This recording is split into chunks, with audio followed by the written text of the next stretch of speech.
this idea of, or this interest, this social scientists' interest in the German-Israeli Wiedergutmachungs program, politics of Wiedergutmachung, obviously had to do with problems after the fall of the wall and the end of communism.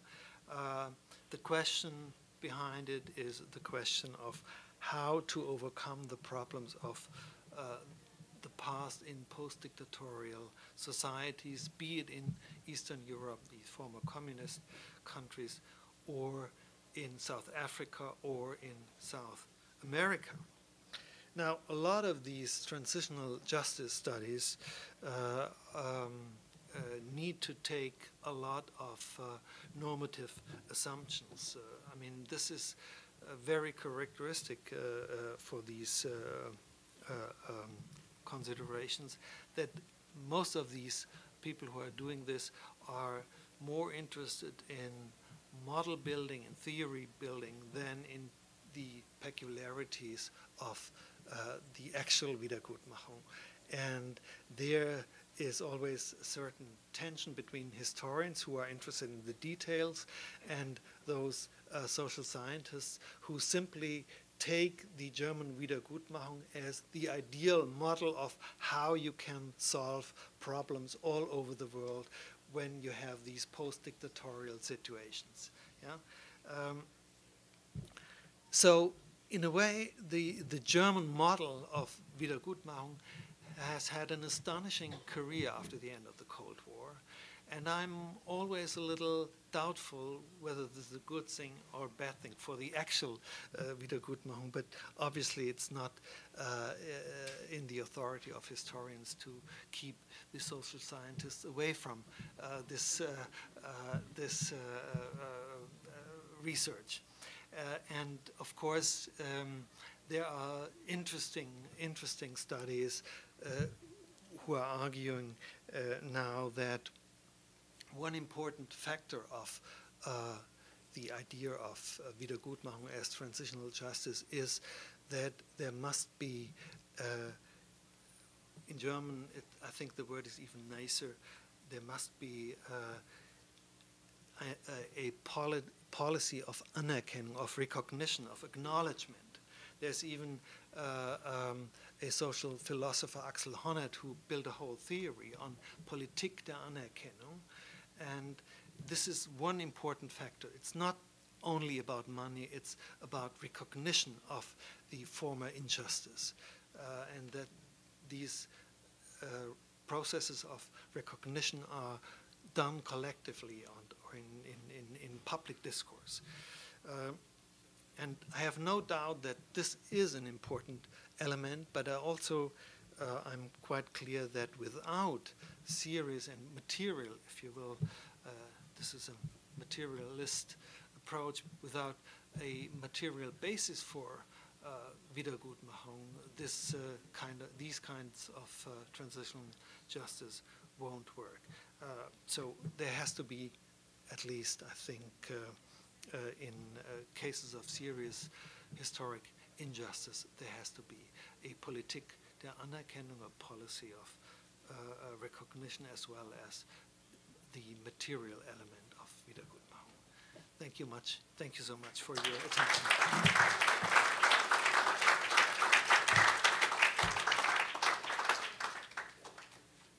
Thank you very much, Norbert, for I think reducing all this huge corpus you have collected in this big project, which has been a project going on for years and over these two countries, into a lecture.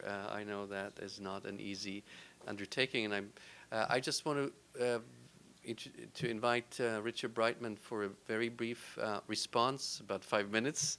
I don't think I have to introduce Professor Breitman in more than a very few words. At American University, he's a distinguished professor of history here at American University, and known for many of his works, biography of Heinrich Himmler, which of course many of you know, and the latest book together with our colleague Alan Lichtman on FDR and the Jews, and he's also an editor of Holocaust and Genocide Studies and very much working in association with the United States Holocaust Museum. And it's my pleasure now to introduce Professor Breitman.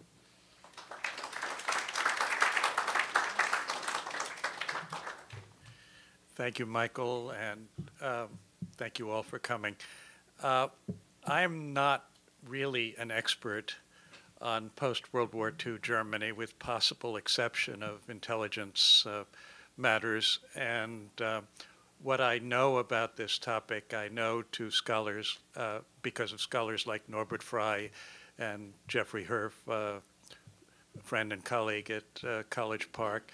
So this is a little bit awkward to me. I have to say that I was thrilled when Norbert said he did not have a prepared text, because I tell my students not to read presentations and papers. I think it's much more interesting for the audience if they do not. Of course, it's challenging when one does this in a language that is not one's native language, but Norbert has done that very elegantly and eloquently, and I think we all should be grateful to him. What can we say about this process?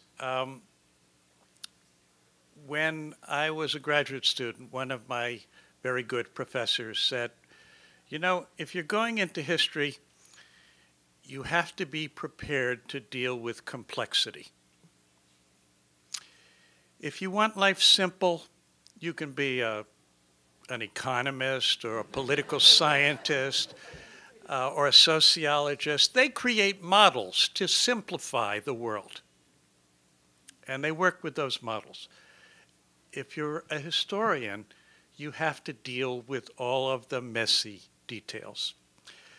And that's what Norbert's project has been doing. The project involves looking at a very large, now 625,000 case files, and drawing the meaning from the experience.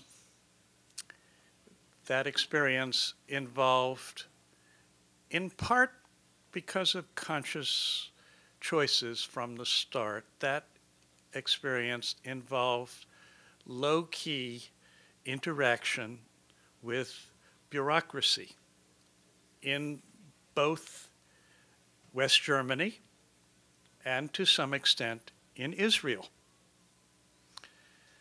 So when we think about those terms, and I actually think reparations in some ways is a better term than Wiedergutmachung, because a repaired garment is not as good as an original garment. When we think about reparations from the point of view of individuals, they were trying to get some measure of compensation and recognition and a degree of justice from injustice, and they were trying to get it out of bureaucracies.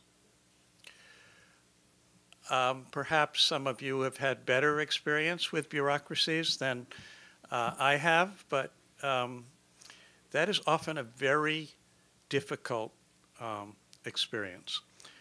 Therefore, it is not in any way surprising to me to find that although the amount of money paid by the West German government is in many ways unprecedented, the feelings of Holocaust survivors were often that this was too little, too late, and sometimes it was too little, too late, because bureaucrats made bad decisions on individual cases or made more or less fair decisions, but in such a grudging manner that there was no feeling of satisfaction. So this perhaps is why there remains to this day a gap between hopes and expectations and the reality of reparations payments. And one has to see, by examining individual cases, just how large that gap is, just how many people came out of this with substantial payments and some feeling of satisfaction, and others, how many others came out of it feeling as dissatisfied as they were going in. That's really about all I can say, except that I very much agree with Norbert that the notion of taking all of this as a model for application to other countries strikes me as, boy, they have to learn an awful lot of history before they can even try to do that. This is really an extraordinarily complicated process involving 2 or more countries, hundreds of thousands of people, thousands of bureaucrats, and many changes over time. This is also a path-dependent process in that people, once governments and individuals made certain decisions early on, that shaped later decisions. And if you start with different decisions, you end up somewhere else. So I'm much more comfortable answering questions about John J. McCloy during the Holocaust rather than John J. McCloy as High Commissioner of West Germany. But both of us will be happy to answer your questions.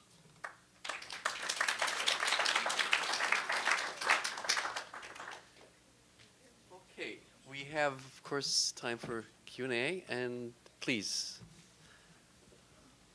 I'm so thrilled that Maybe you just introduce yourself Sure. briefly. My name is Sarah Fetterman. I'm a doctoral candidate at George Mason's Conflict Resolution School, and I'm studying the role of the French railroads in the transport of the deportees, what they did or didn't do to make amends, and the conflict that continues in Maryland, Virginia, and Florida today. But how this relates to this topic is one of the discussions that comes up is that Israel has signed a rather large contract with the French railroads. And some of the survivors say, well, if it's good enough for Israel, it's good enough for me. But then a number of them are also telling me they don't look to Israel as a model because they are telling me that some of the poorest survivors in the world are in Israel. And maybe a part of your talk spoke to that, the kibbutzim, and maybe if the money was going to the group of the kibbutzim and not going to the individuals, that's kind of how that rumor started. But I've been unable to kind of get any verification of that rumor. There are relatively few survivors today in Israel compared to United States, and probably always were. But I've just been trying to find out that more directly, so if you'd be willing to say anything about that. Thank you. I'm not quite this on. No, it doesn't seem to be on. Okay. I'm not quite sure whether I got your question, but or could you yeah. A number of survivors, or I've been learning, Yeah. about the Jewish community in France and the U.S., that survivors in Israel, the actual individuals, have received less restitution than other individuals throughout Europe and the United States. Because somewhere either the Israeli government or groups in Israel were given the money and they kind of did something with the money and it never got to the individuals.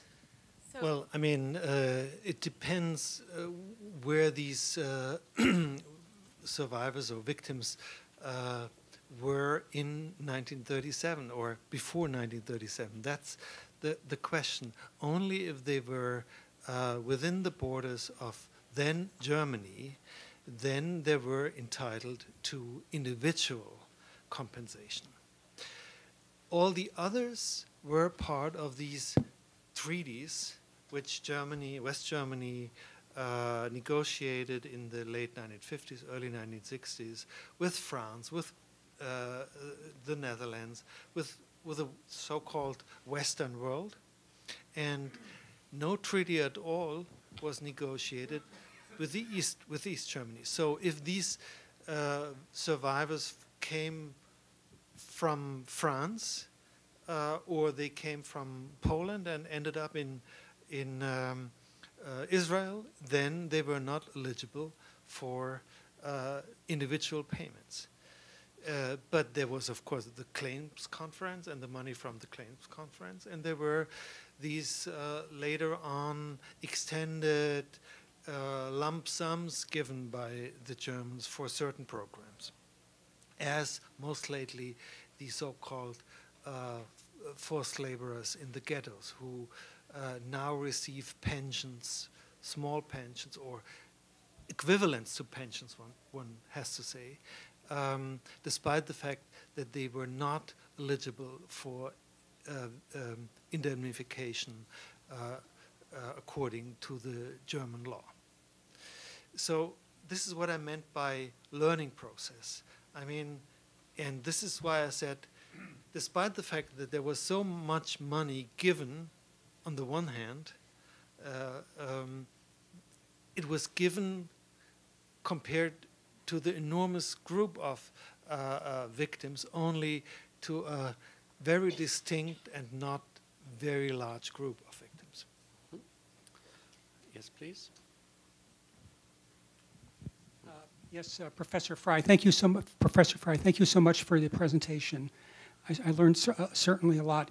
As you said early in your lecture, identify yourself? my name is Howard Marks, and I returned from. I was in Berlin for about 2 years ago on a Jewish tour of Berlin, and very much impressed by this policy, how it's been implemented, at least in the Berlin, Brandenburg area. So my question to you is, early in your lecture, and just now, you mentioned about the GDR did not participate in this program. Now, post-reunification, which I know is coming up, the 25th anniversary of the fall of the wall, and then 2 years hence, then the reunification. Many of those citizens of the former East Germany, DDR, actually were allied against Israel as part of the Warsaw Pact and subject to virulent anti-Israel propaganda, and some of them actually may have fought or were allies of the Arab states in the 1967-1973 wars. How has that affected the general policy in Berlin now since post-reunification? Thank you. Yeah, it's not that easy question to answer, but generally speaking, the federal policy on Wiedergutmachung and on the German-Israeli relations, I would basically say it was not affected by the fact that there were 17 million Germans joining the Federal Republic. So the political class and the political elite and the political parties went on doing what they were doing before 1989. Another question is whether the influx of the public opinion or the individual opinion of these individuals who were educated in the East German system, how this influenced the public opinion in unified Germany. Here I would say that, I mean, in the early 1990s, as you might recall, we had a serious problem with right-wing extremism, with even, I would call, pogrom-like racist and ethnophobic turmoil in parts of Germany, and particularly in East Germany, not only, but also, or mostly there. So this was obviously something that had also to do with the social unrest, the social problems which were caused through mass unemployment, all of that. But there was a certain amount of anti-Israeli sentiment within the eastern part of Germany. That was also part of this problem, and a certain amount of. I would still think that I'm not an expert in public opinion polls, and I'm not always sure whether they are to be trusted. But I would still think that the amount of anti-Semitism in East Germany might still be a bit higher than in West Germany. And of course, we know there is a certain element of anti-Semitism throughout the decades. Yeah? Let's go with it. Okay, well, Jonathan next, but let's go up. Marion?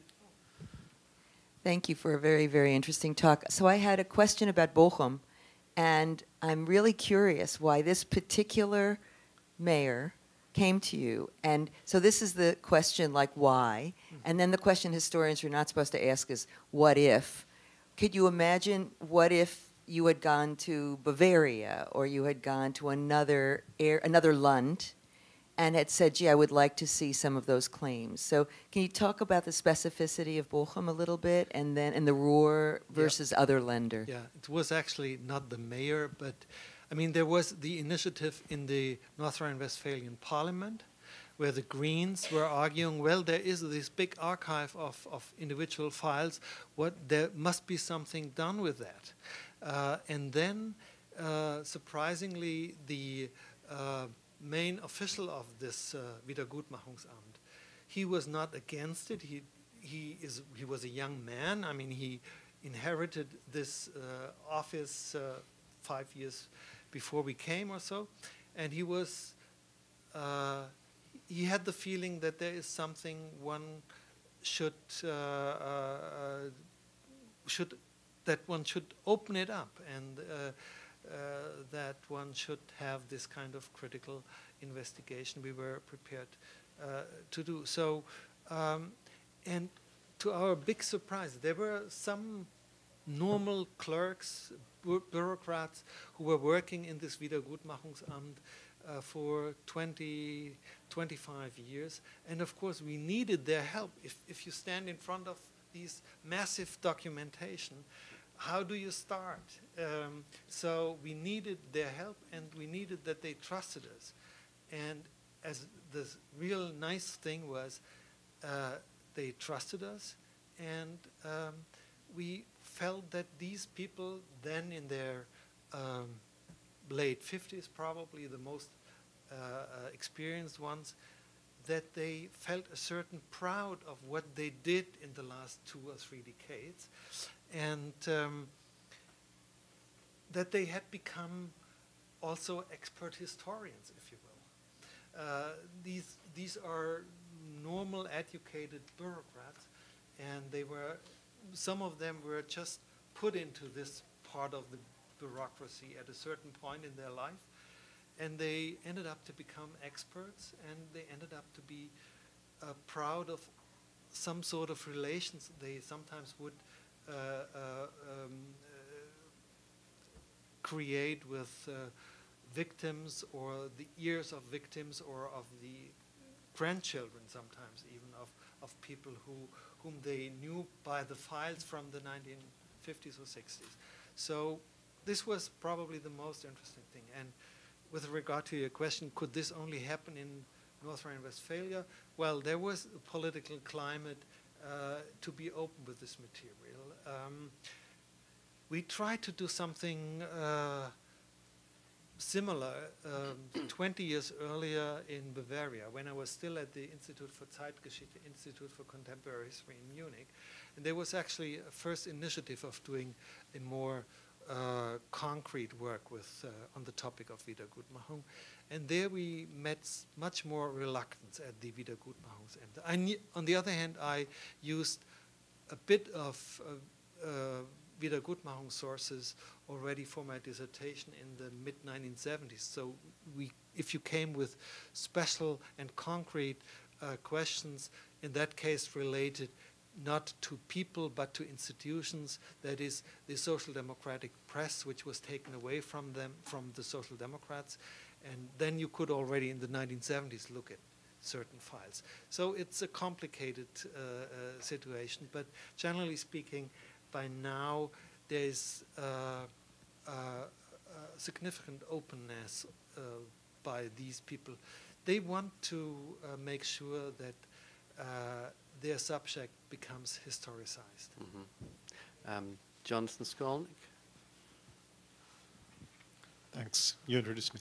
Thank you so much for your talk. I was really curious, as an historian, if you could say something about how you see the reparations process as something that generated historical sources, because so much has been written about how war crimes trials generated documentary evidence and testimony that shaped our understanding of what was the persecution, what was the Holocaust.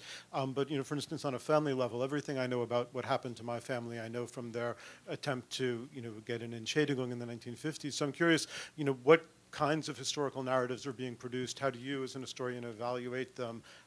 And are they telling things that are maybe something that makes us look at it in a different way? Yeah, very good question, and thanks for it, because it allows me to elaborate a little bit more on what we actually find in these files. There are some files which are rather thin. I mean, just the Antrag, the application, and a few statistical data, and that's it. But there are others like that big or even that big, because it's a history also of getting back to these issues by a whole family. And since these individual restitution and individual indemnification ask for very detailed information, it can be an interesting story inside such a file. So yes, I would agree, and as I mentioned with this case of social democratic publishers, you might use these files, be it individual files or institutional files, also for writing the history of the persecution. You can use it for writing the history of these people after 1945. You can use it for their story in the 1930s. So it's an incredibly valuable source material, as are the war crimes trials files. No? Let me just say a word. If Suzanne were up here, I'm sure she might add that this is paralleled by some of the files of the International Tracing Service, Absolutely, yeah. which are at the Holocaust Museum. So, yeah, and the amount is even more. David Schönbaum, please. Yeah, David Schönbaum, as Mr. Brightman reminded me, I once wrote a book. I'd like to put the question to both of you. It's actually a fairly simple question, I think, but one I wouldn't address to a political scientist, economist, sociologist, or an MBA. And this is that for all its insensitivity and all the bureaucracy and all its complexity and stretching over decades, that Germany, for better or worse, has done this better and almost uniquely better than any other country in the world, in a world where a lot of people have done a lot of injustice to a lot of other people as well. How do you account for this, that the Germans have done this as so many other people haven't, and have done it so well as so many other people haven't? Please, go ahead. well, It's hard for me to talk about that. I would simply point again to work by Norbert on West Germany's rather lax treatment of Nazi war criminals as one side of the picture, and the politics of dealing with millions of people who were Nazi Party members, SS members, some of them actual war criminals, was so difficult for the Adenauer regime that there were pressures both within Adenauer's own party and from other parties to press for amnesty and then to expand gradually the numbers of people who received amnesties regardless of their past crimes. So that's one thing that was going on. And I think it was Adenauer's recognition, as well as the recognition of others in and outside of his party, that if that was going to happen, West Germany had to do something that recognized the immorality of the Nazi past. And reparations was an economically difficult, but politically less painful way of doing this. And that's really the message that one gets from reading the best work on post-World War II West Germany. I think it's. I would especially if you think about the depressing early 1950s in terms of amnesty and attempting to roll back this whole story of denazification and war crimes trials and all of that. Especially if you have this in mind, then you might be tempted to say this is the dialectic irony of this process of the early 1950s, this rollback. Because after this rollback, there's also a rollback against the rollback.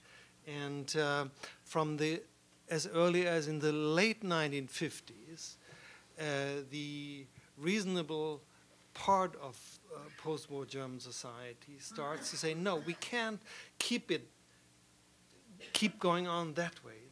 There has to be something different. So it's a dialectical process, and from that moment on, from the late 1950s on, probably one incident is also very important. We wrote about this in our book on on Jewish life in post-war Germany. From the attack against the newly resacred synagogue in Cologne. I mean, where Adenauer and all the officials were part of this ceremony in 1959, and a couple of months later, there are some right-wingers who painting swastikas on the front of it. So this is one of these initial events for a societal awareness of the problems and a societal alternative. And out of these scandals, actually, out of the scandals of the early 1950s, there grows slowly but steadily a way of addressing the past and not leave it as it is, that from a certain moment on becomes part of the political culture, I would even say, of post-war Germany. Maybe if I could just add one sentence, which may be a little bit simplifying, but if the dimension and the perfection of the Wiedergutmachung and of the whole process of reparation was unique and unprecedented in history, so were the crimes, so was the genocide. So there was a certain connection there, of course, as well. Let's see, we have, you had, let's take you. Hi, I'm Kathy Powers. I'm one of those political scientists that we've been talking about. Well, we let you ask a question. Yes, I'm a fellow at the Holocaust Museum. And so my question is about the issue of comparison, which I understand the uniqueness of German restitution, but at the same time, you have new agreements being negotiated today with the claims conference. So for instance, the agreements recently negotiated for the children of the Holocaust under new norms about what reparations means in a time of transitional justice.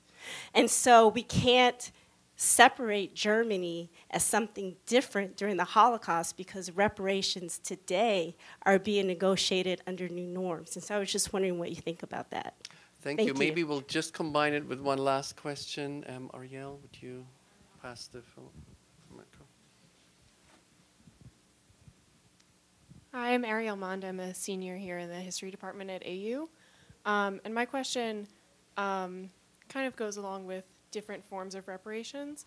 And I was just wondering, in the post-war world, since the Holocaust is an international event, we tend to think of it just as happening in Germany, but in any of the other countries that collaborated with Nazi Germany, were there any ideas for post-war reparations? And was there any idea, perhaps among survivors, that reparations should be an international event? Yeah, both of them are very good questions, and indeed, as Michael already mentioned, the uniqueness of the crime in the post-war years was more or less ascribed to Germany and the country from where it came from, and the whole situation of those collaborationist nations or of states was not an issue in the 1950s, and probably it couldn't be. I mean, there were these pacts of silence, as we now know, in the Netherlands, in France, and wherever you would look, or even also in Eastern Europe, for understandable reasons. And there were, on the other hand, there were hefty clashes, civil, almost a short, brief period of civil war within post-war France. L'épuration in France, épurazione in Italy. I mean, and then the pact of silence, the idea that one has also been a victim. So it was a completely different situation of that in Germany. And as I already mentioned, the fact that the Western world, and especially the United States, expected something like this to happen, and the permanent, the impact of the permanent presence of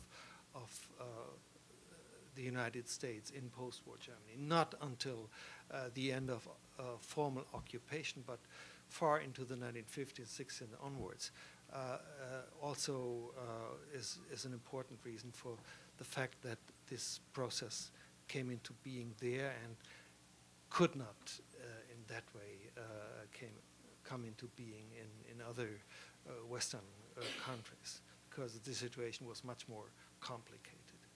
I'll say a word about the first question. Yeah. I think that was a reference to the hidden children who are now being compensated. So in some ways, this is really typical of a very long process in which West Germany agreed to compensate a certain percentage of victims, only later to realize that there were other victims in other categories who hadn't yet received any compensation. And the more we learned about other groups of victims, I mean, through historical research and even political science research, the more pressure there was for additional agreements and additional funds for those survivors. So it's just the tail end of a very long continuing process. Yeah, I mean, just one word in addition. The idea of trauma, I mean, this concept was just not there when all of that began. Just the opposite. Medical doctors would argue there is no such thing like a trauma. Only later on it was understood and learned and accepted that this has to be an aspect of the practice of compensation. And then the question of intergenerational trauma occurred. And so, as I said, it's a learning process and it's not yet ended. I apologize. I know there were many more hands up. It is a little late now, and I think we can still stay together for a little bit longer, but there were like 7 or 8 hands up, and I think that we would spend another probably hour here, so I hope for your understanding. I really thank you all for your really wonderful questions, but of course, mostly I thank Norbert Frey and Richard Breitman for telling us so much profound information about German restorations, Wiedergutmachung, and German-Israeli relations. And of course, we'll hope to see you soon again. Thank you.